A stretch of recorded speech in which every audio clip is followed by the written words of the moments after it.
Ari ku lutimbo lw'emirembe Salamu TV ensonga mu nsonga gye tuyingiddemu ey'olunaku olwaleero. Ensonga gye twagala okunnyonnyoka y'ensonga eya Kadhi Courts oba kooti z'obusiraamu.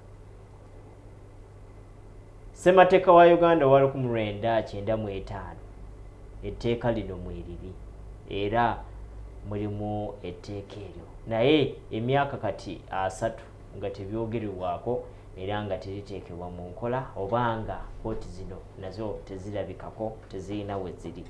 Bangi nnyo bavuddeyo okubyogerako era bangi nnyo bavuddeyo okuwa ebirowoozo byabwe ate era bavuddeyo n'okuwa emigaso za kooti zino olw'ensonga nti ekituufu mbwe zeetaagisa.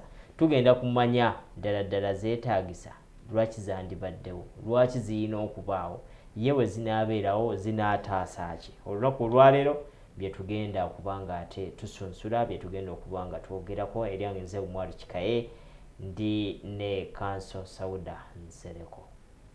Nze nsukulaba kale sebo omwaka waguyingira bulungi kuba kati alhamdulillah twava mu January ne tugenda mu February ne tuyingira March.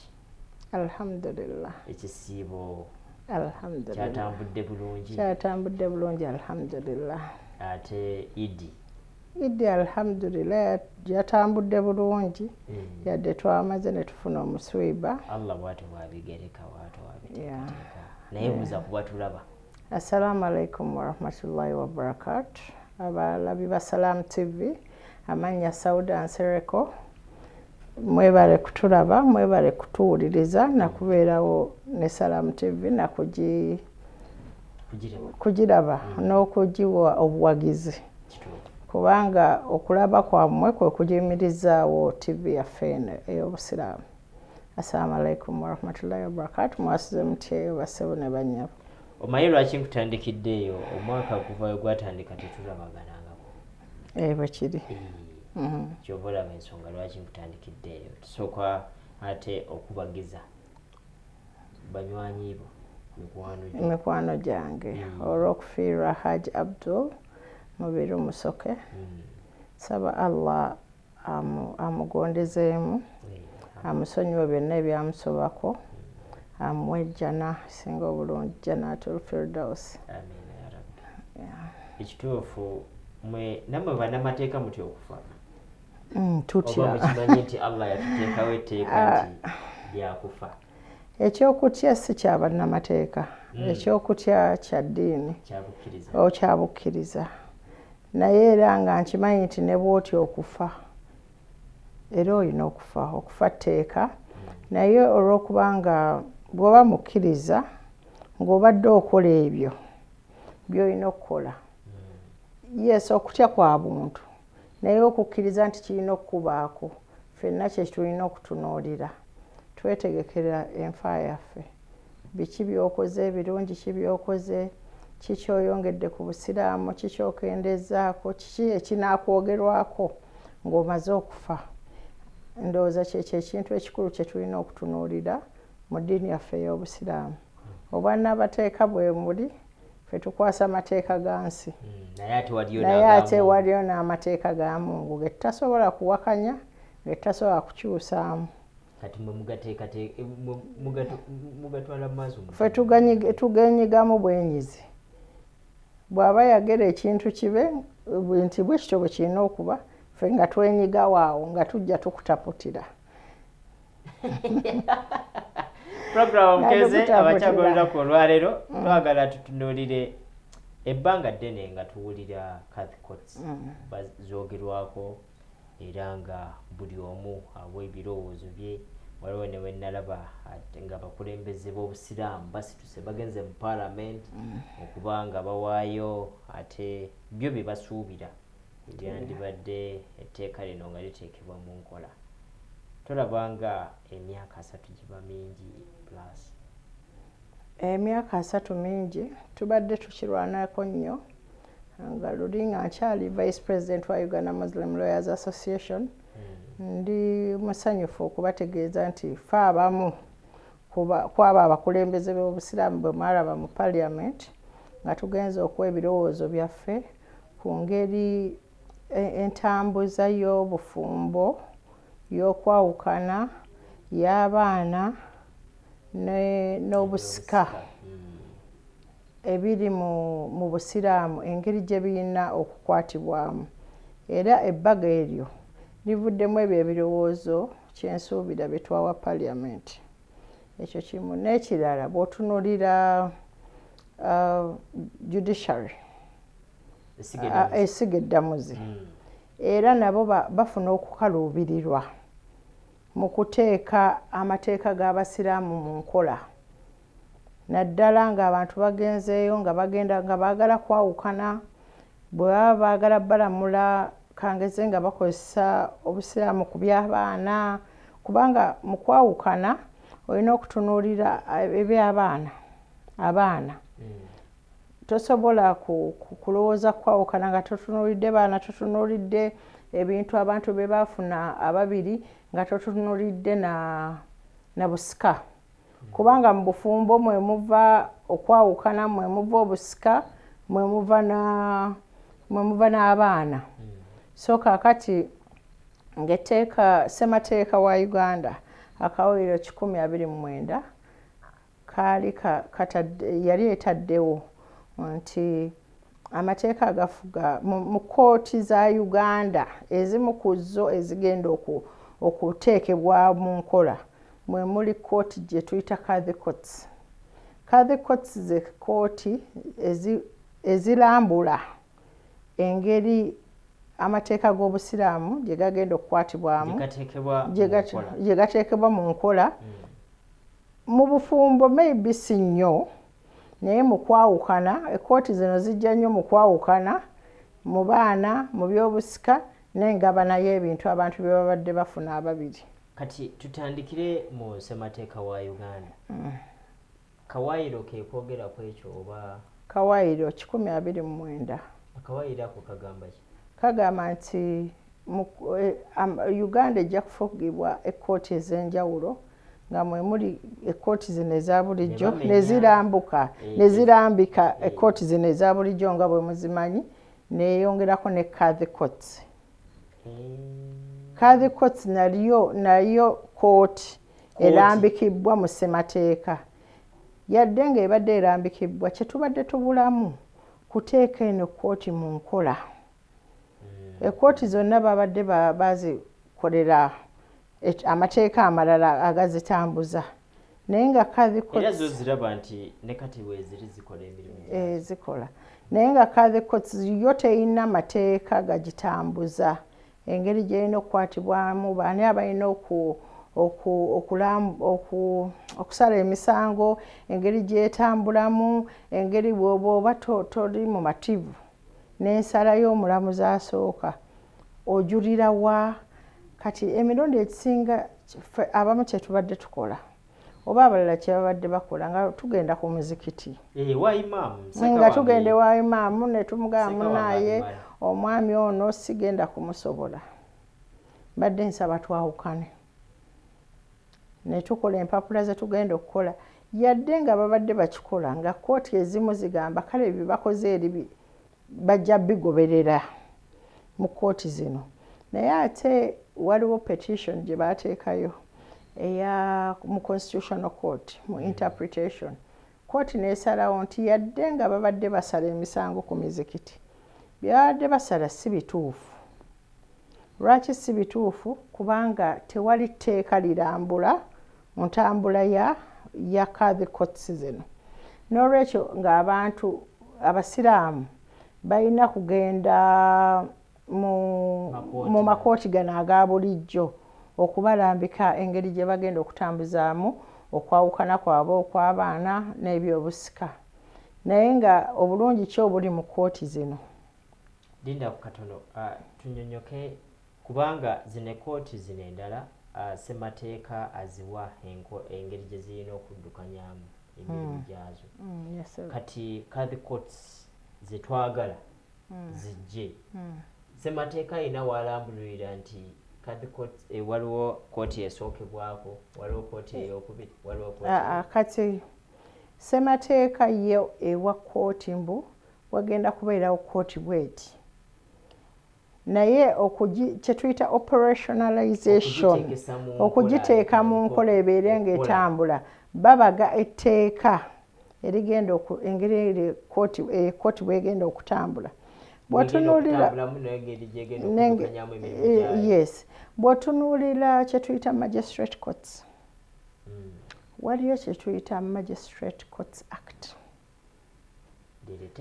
lyeryo etteeka erirambika entambuza y'ekkooti za wansi ezisookerwamu kati bw'otunuulira High Court, Court of Appeal ne Supreme Court waliyo Judicature Act etteeka erirambika ekkooti ez'endala engeri gye zitambuzaamu emirimu kyokka ate era wansi wa Judicature Act zino kkooti ziyina rules amateeka amatono agazitambuza waliyo High Court rules waliyo Court of Appeal rules waliyo ne Supreme Court rules ezo zonna zirambika engeri engoberera gy'olina okugoberera emitendera gy'olina okugoberera mu kuyiteekayo omusango mu kuguggyayo mu kugutambuza mu kuguwuliriza engeri gye balina okuguliriza n'ebigenderako kati awo nange wenkubuliriza ekituufu wali omu ku abo abaagenda mu Parliament yes era nammwe bannamateeka abasiraamu nga mwakulemberwa President Ali Kankaka yes nange gakwere kati mwe mwatwalayo ki kye mwatwalayo ekikulu ng'ovudde engeri kooti zino zizino mwe mwagala kibeere kitya kyetwagala kibeere nekyo kirina okuba maybe kyemba njogerako fe kyetwali tusaba tulina kyetwayita Muslim personal law nga kino kikwata ku mateeka gafuga abasiraamu abantu abamu basobola okiraba nti nno twagala kufuula nsi eno ya sharia naye si bwe kiri bweba constitution yakituwa yatuwa ebbeetu eziteekawo kazi courts kitegeeza eddembe lyaffe ery'okuwashipinga ery'okusinza abaabaga constitution baamanya nti kiri necessary kyankizo nnyo era kituufu kubanga era baamanya nti nno ne bwe banaateekawo omulamuzi nze Sauda bwe ngenda nga njala kwawukana naawe Umaru ne tugenda mu kkooti ne tusangayo Jane nga yasala omusango golowooza obwongo bwange buŋŋamba ki buŋŋamba oyo si musiraamu tajja kubitegeera mindset erinakyo nti bw'ogenda ewantu ojja kwagala okusangayo omuntu akutegeera ky'omanyi ky'oyagala okuwulira bw'ebanga ne constitution eno kati for example waliyo Marriage of Muhammadan Act yeffe enfumbirwa ffe ey'obusiraamu nti genda wali bakuwoowe emitendera ki kyekyo kakati bwe waba waliwo kyo kibaddewo ebbanga ddene nnyo nga ne constitution tennabeerawo kyo kibaddewo kakati bwe kiba kibaddewo ng'eggwanga lino litukkiriza okufumbirwa mu busiraamu enkola ey'obusiraamu era kyandibadde kirungi n'enjawukana ey'obusiraamu nebeera ng'eteekebwa mu nkola nga muyitira mu Kadhi Courts lwaki kubanga bw'otateekawo ntambula gyetambula mu mirimu bw'oba mwawukanye bwawukanye nsobola okukeera ku makya ne ŋŋamba oyo akyali mwami wange oba oyo akyali gwe n'ogamba oyo akyali mukyala wange wakyafumbirwa omusajja omulala naye wano bw'omuba n'ekiwandiiko ekiraga nti Umaru ne Sauda baayawukana ate okyasobola okukakasa nti ndi mwami wo ndi mukyala wo nedda nange mba sobola kukyogera nti ndi mwami wo ekyo kimu ekyokubiri mu kufa kuno waliyo ebintu bye tutwala ng'ebikulu okugeza omuntu bw'afa ekisooka bintu ebintu birekebwawo era birekebwawo omwami oyinza okuba twayawukana emyaka nga 2 emabega naye nga tetulina kipapula kyonna kiraga nti nze naawe twakola ki twayawukana nenkubawo neŋŋamba nange ndi mukyala woono yampowa ku luno luno nendeeta n'empapula bwe mba nnyina marriage certificate oba nendeeta n'abajulizi abalaga nti tukyali bafumbo naye nga mazima ddala ne mu babusiraamu mba nteekeddwa okufuna ku bintu by'omuntu gwe nayawukana naye era n'obusiraamu buyina engeri gye bulambikamu nti ono afuna bwekityo naye kwegamba obutali bumativu kya buntu ekisookera ddala ekirala abantu nga ffe tuli bakumpanya okitegeera sijja kugamba mazima nti kituufu omusajja oyo nayawukana naye bwe mba nali nkyalina akakuku ku ye ne bwe giba myaka 2 nja kudda ŋŋambe nti oyo omwami ebyo ebintu twabikola naye mbadde njagala sheya yange nga nnamwandu naye nga wansanga n'ebintu bya naye ng'oli talina bwakikakasa nti gundi yali yayawukana n'ono n'afumbirwa newala n'azaala n'abaana kati ensonga zino ze mwatwala mu paalamenti ez'okuba nga courts zino zitambula mwaziwaani twaziwa akakiiko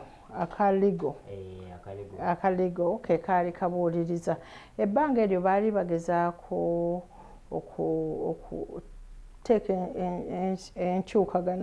enkyusakyusa mu Succession Act kati gye tulina ssaawa eno mu tteeka ly'obusika bwe tulina ssaawa eno kaakati bwe twagenda ne tuwa ebyo ebirowoozo nga tuproposinga nga tuwaayo ekirowoozo nti singa kooti zino abasiraamu batunuuliramu kkowe ddala kuba n'abantu abalala aba bulijjo weewaawo si kyampaka oyinza okuba omusiraamu n'ogamba nze saagala kugenda mu Kaale Courts njagenda mu zino kooti za bulijjo zikole ki zinnamule era nakyo tewali asobola kigaana kubanga bw'otunuulira bill Kaale Court bill eyakafuluma bagigazeetinze provision mweri yafulumye yes yafulumye provision mweri era twebaza nnyo Ministry ya Justice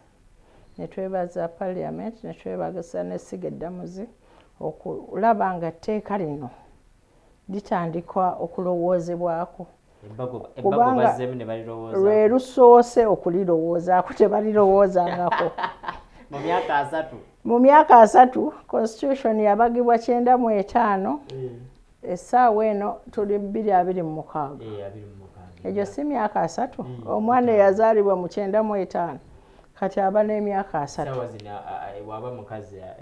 aba yazadde bw'aba yazaala mangu aba azukuza nga n'omwana yazaalibwa mulevu Katonda nnyo tukomawo tugenda kutandikira awo ebbago lyafulumye ate era tugenda okulaba nga ate nalyo tuliyingiramu twagala okunyonyoka Kaale Courts oba kooti z'obusiraamu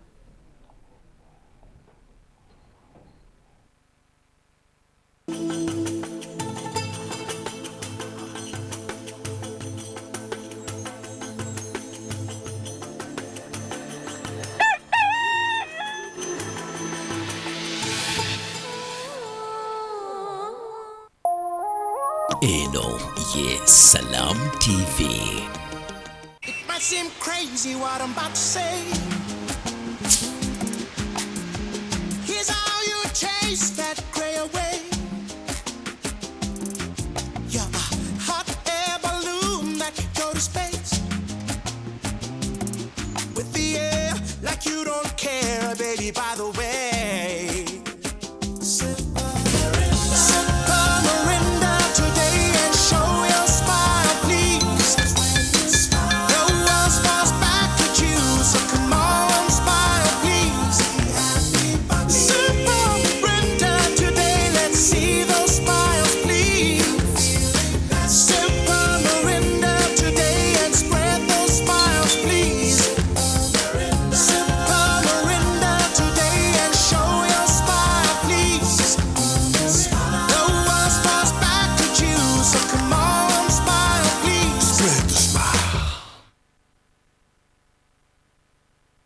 Yes. At school, everyone crunching.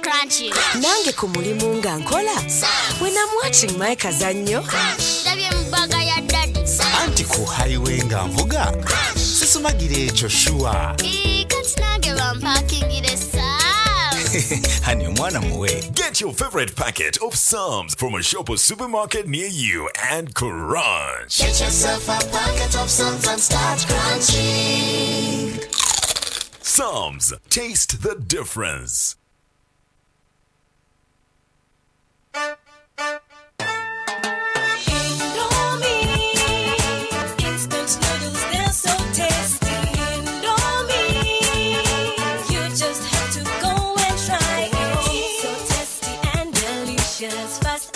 To prepare, just 3 minutes and they're ready.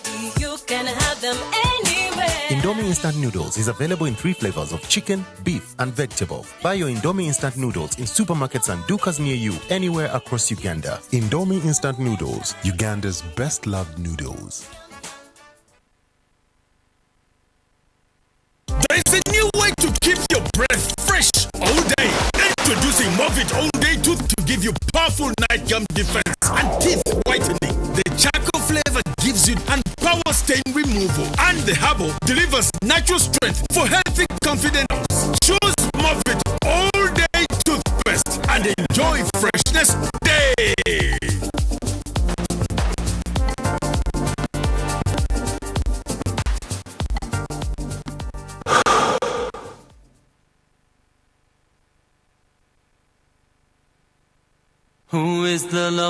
Olina ekirooto ekyokola umura tekikwetaagisa kumenya banka. Tuukiriza olugendo lw'obukkiriza oteekateekera ejja naayo. Al-Huda Tours and Travels bakuteeredde w'omukisa ogw'okukola hajj ne umura ku bbeeyi esoboka mu nkola yaabwe ya first class. Bakolera ku passport, ticket ne bakubuukingira ne hotel w'onoosula ng'ate ekyenjawulo bakusuza kumpi ne haram. Kasita obuukinga naffe manya nti buli kimu kya class nga mukadde kano tuli mu kukola ku Ramadan Umura. Nawe yangwako weefunire ekifo kyo. Okumanya bisingawo kuba ku noti 7 noti 6 9 noti 4 beba Al-Huda Tours and Travels abakuteekateekera olugendo lw'okulamaga. Discover the difference at Lubega Institute of Nursing and Medical Sciences, where excellence meets compassion. Here, we provide personalized attention, innovative teaching methods, and a nurturing environment that encourages both academic and personal growth. Experience education that not only prepares you academically, but also molds you into a compassionate healthcare professional. At Lubega Institute, we believe in shaping resourceful, ethical professionals committed to community service. Our aim, to instill a sense of compassion, originality, and impartiality. Qualities that define our graduates as future leaders in healthcare. Join us and elevate your journey in the heartbeat of healthcare education. Lubega Institute of Nursing and Medical Sciences. Your path to success begins with us. You never quite know what you're going to get. The stakes are high. They don't come much more fiercely contested than this.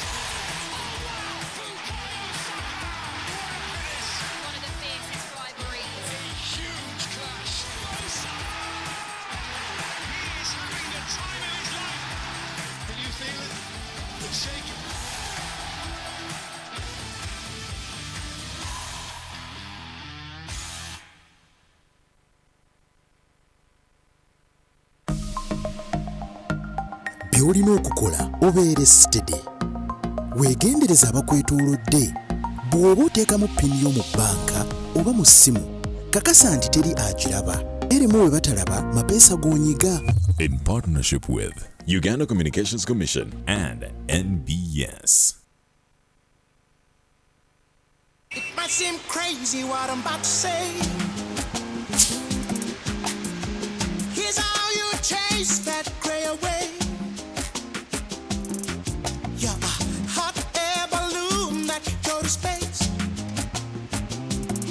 With the air like you don't care, baby, by the way. Surrender today and show your smile, please. The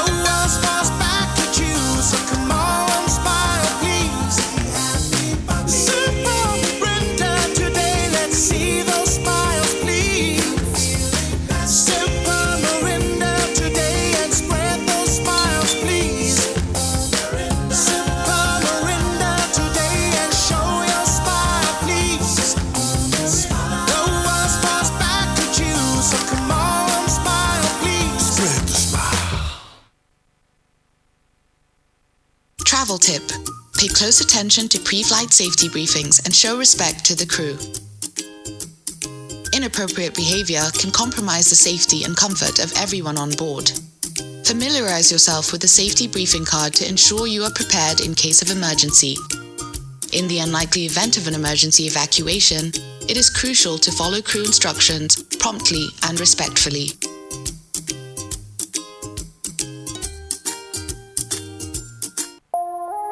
Eno ye Salam TV.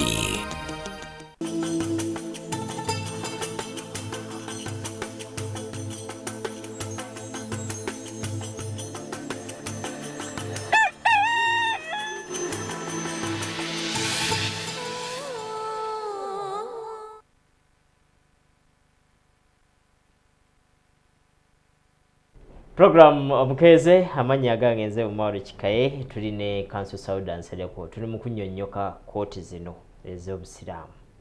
Bwe tugendedde mu kummulawo tubadde tutandise kulambulula ebbago eryafulumye omulundi ogusookera ddala era balirowoozezzaako osanga lino agendewo omukulembeze w'eggwanga ate n'alisayiningako ne lifuuka etteeka. Si kye tusaba ebbago lino lirimu ki? Ebbago lino baliyita batya? Baliyita Kadhi Courts Bill 2026.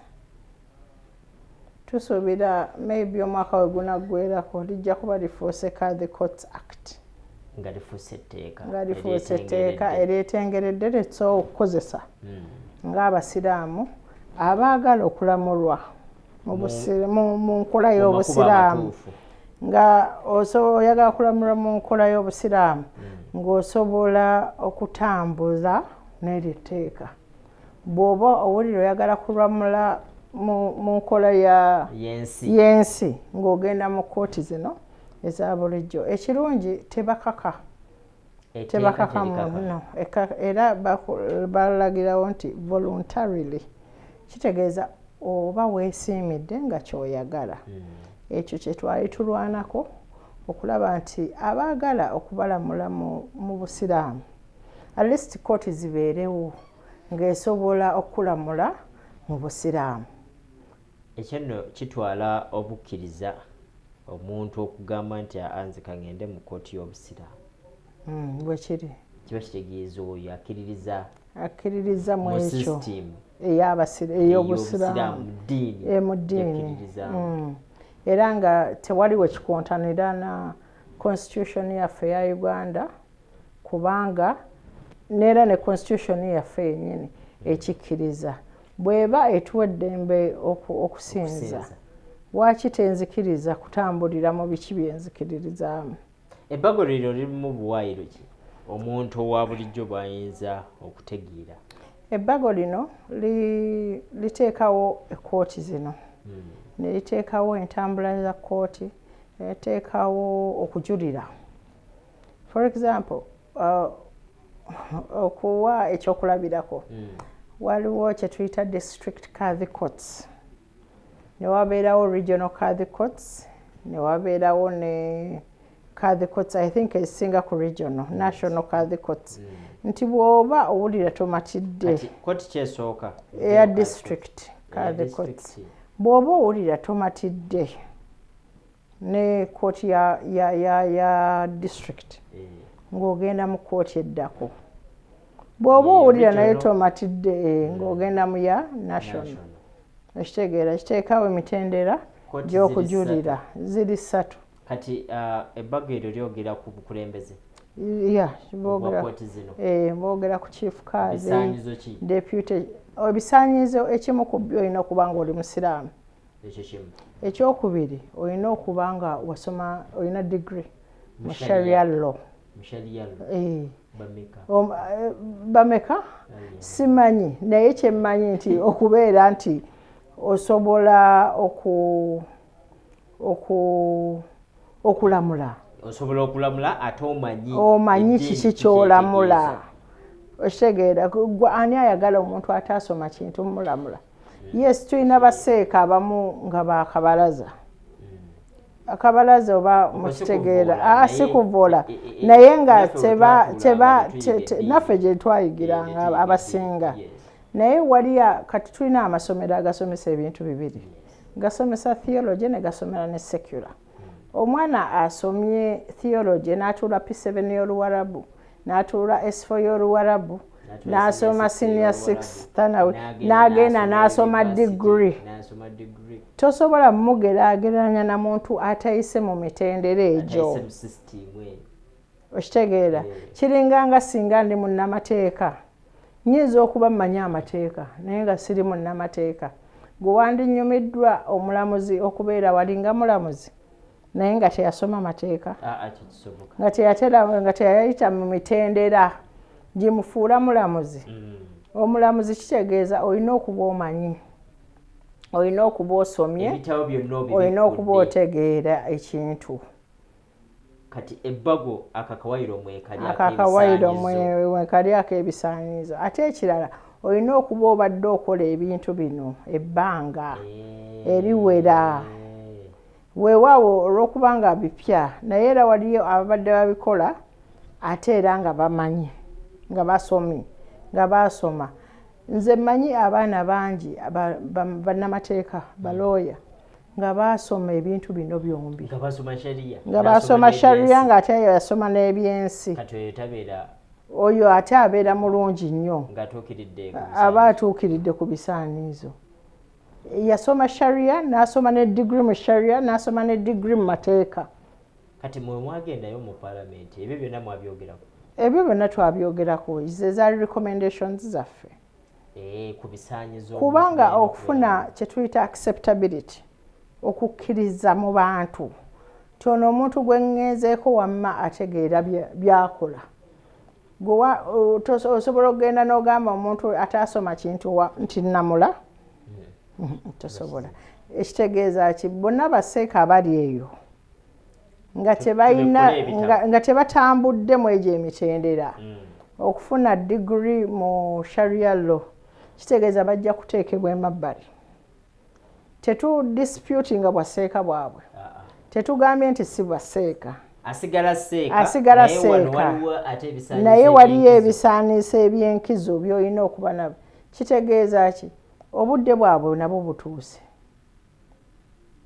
baddeyo bafune empapula zino baseeka beŋŋamba omukisa gwe guli kubanga bagenda kubeera public servants bagenda kubeera bakozi ba gavumenti baddeyo bafune ate eno omukozi wa gavumenti yes baddeyo bafune empapula zino abataziina abaziina of course babeere nazo obudde bwe bunaaba butuuse ng'etteeka lino limaze okuyitamu tebagenda kutunuulira muntu atali musiraamu kutambuza mateeka mu kkooti zino ekyokulabirako nti ebiwayi byonna ebyobusiraamu wano mu ggwanga tuzze tulaba bayina sharia department era weeziri wogenda ku kasozi Kampala mukadde waliyo Dr. Mulamba yakulembera sharia wogenda ekibuli Professor Mulamba yakulembera sharia kiba kitegeeza nti ebyebisaanyizo bo babiyina bo nga bo naye jjukira balina abantu ababali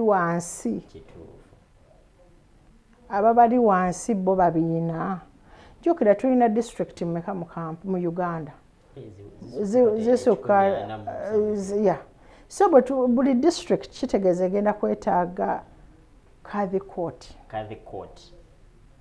okitegeera kitegeeza twetaaga abasiraamu nga basomye tweteeke ligenda okufuluma ng'omuntu olina degree ogiteeka wali nga tebalina kye beekwasa mbu ekiganya ebbago lino okutambula abasiraamu abalina degree mu sharia lo batono so mbadde nsaba kyensaba basseeka baffe mbassaamu nnyo ekitiibwa siivumirira bye mwasoma era sibimalaamu kitiibwa naye empapula zino eziraga degree nti wagifuna mu sharia ekirungi teba mixinze nti olina okuba mu byensi olina ne mu bya sharia olina olina okuba olina degree mu sharia kati oleeta obukugu bw'obadde oyina n'obugattako ebitabo n'ofuuka omulamuzi omutuufu oyo akkirizibwa abantu akkirizibwa ne gavumenti okutambuza ebintu ye constitution ya wano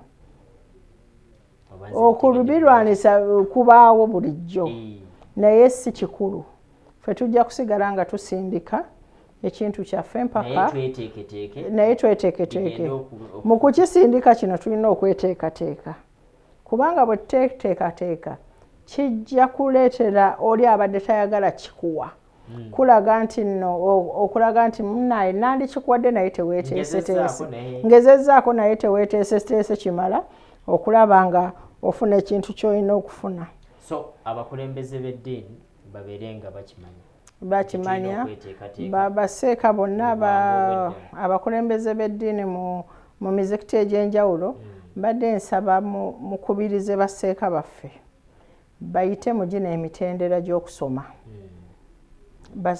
waakiri bafune digiri esooka mu sharia ekirungi ku IU bagisomesa kati omuntu bw'aba yasoma bino oba yakoma ku thanawi oba yakoma ku idaadi asobola okweyongerayo n'agifuna ya myaka 3 n'afuna obukugu n'amanya engeri ebintu gye bikola ki gye bitambula awo lwaki tuluddewo nnyo kubanga ekituufu kyetaagisa abantu okubitegeera bigenda okujja nga batugamba etteeka lyafulumye twetaaga abakozi nga naffe tubagamba bugambe lisiti ziizo oli bw'agenda wali okumuwa interview bw'ati oli agamba kituufu ono atuukiridde ote olina empapula zo ekirungi n'aba interviewing for example aba Judicial Service Commission si basiraamu tebategeera byojja kwogera wali naye ekikulu kyonna kazina empapula zigenda kuba zikweyogerera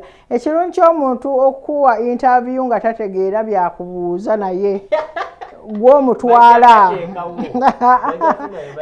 kale bajja kufuna naye era tebajja kuba bamanyirivu nga bano baseeka baffe kati gwe empapula zino bw'oba oziyina wali mu kwogera tekujja kulema kubanga oba obadde oyogera mu bantu abangi kati ate olwo mu bantu abatamanyi by'oyogerako waliwo ekisaanyizo waliwo akawaayiro ak'enkizo ng'ovudde ku bisaanyizo tuyinza okutegeera mu bbago lino erya Catholic Courts temuli nnyo naye nze ekyensanyukidde ku lino ebbago ebyo kwegamba etteeka lino liteeka constitution mu nkola oba toli ffenna nti kino ekintu fe abamu twakirinda dde emyaka 3 ogenda mu mateeka n'osoma ne tusoma ne tumala emyaka egyo ng'osoma amateeka n'ovaayo n'otuuka eno abantu balina ebizibu omuntu najja n'agamba ffe twagala kugabana bintu byaffe mu sharia tukoze tutya naye nga tomanyi nnyo olina kufuna seeka ate obamala obigaba emyaka ne giyitawo omulala n'azimba omutima n'agamba nedda twandibadde tutwala kyenkanyi waaki abalenzi batwala kimu kyakubiri okusinga abawala oba onfuna kyenkugamba ne biddayo ne bagamba mwakola bubi okugaba ebintu mu sharia naye singa kooti eno ebaawo negamba bano bantu bazze wano mu kooti ne bakkiriziganya bagabe ebintu mu sharia ne muwandiika ebintu bino neefuluma nga oda ya kooti omuntu ne bw'aba ayagala nnyo okwekyusa kooti eno oda ya kooti tewali asobola gikola ki kugikyusa kubanga okujjako nga bajulidde ne bajulira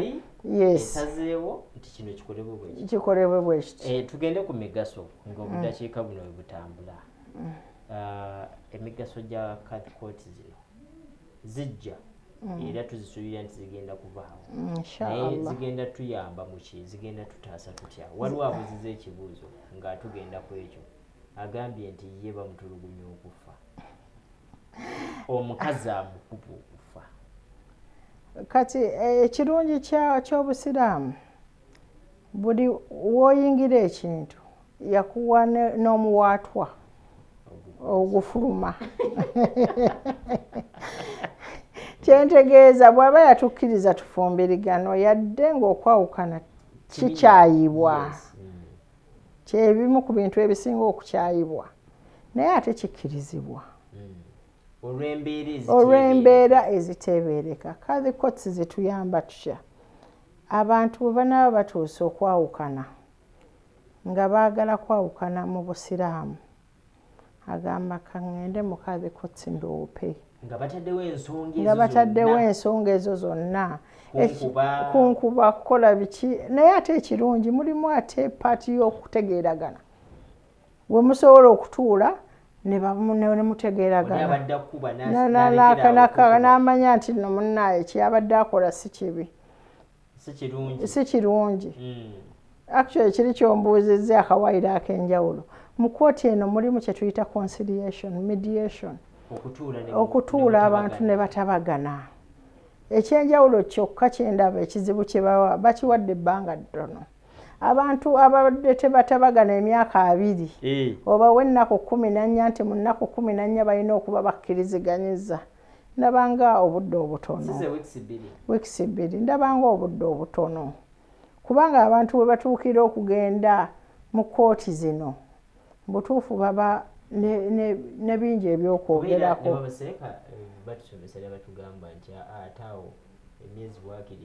waakiri emyezi 3 mu myezi 3 egyo bwaba baganye ezo ensonga bwe ziba ziganye nze kyensaba mpozi abaana bamemba ba paliamenti baffe mutunulire period eyo nako 14 ntono nnyo okugamba abantu bategeeragane bamale mbadde nsaba bakyongereyo zibeerenga emyezi 3 kubanga okutegeeragana kwaki kwa buntu abantu abamu ayinza okutwala ensonga ze mu kkooti naye ng'ate bwe bategeeragana kyekisinga okukola ki obwangu buyinza okuba nga obusungu obwayitiridde bwe bwaleetedde bano okuva mu mbeera naye nga bwe banaatuula ne bawuliziganya bayinza okutiisa ng'empuliziganya ye yalema just kugamba muntu wakyoze kiro oli naakuba munne munnange n'amuddamu n'agamba kankukuba eriiso tojja kusigaza ene sikkiriziganya na violence na kurwana bwe muba muwulira mulemeganiddwa waakirimu temwetta kazi kotsi zino zituuse bannaye basiraamu temwetta mugende mu kkooti zibaawule okusinga okwetta ate ne mukakkana nga muli mu kkomera ebbago lino nga tukyali ku migaso ebbago lino lirina we lyogerera ku misango egy'enjawulo oba obutakkaanya lyawadde example butakkaanya ki ate bulina example kubanga ffe kye tukkiririza mu mateeka tewali butakkaanya butasobola kugonjoolwa okuggyako ng'ossa omuntu ate amateeka g'okutta omuntu gagenda mu criminal kazi kotsi eba tebikwatako ebyo ffe tuli ku just bufumbo kwawukana bya busika n'abaana nti mwawukanye ani asigala n'abaana gw'obalabira kyenkana ky'emirundi ekisinga abantu bwe baawukana agamba nze sigenda nakuddamu kuwa mwana fees ekibi for example waliyo ne contribution nti bwe muba nateekako ssente naawe n'oteekako tugabana tutya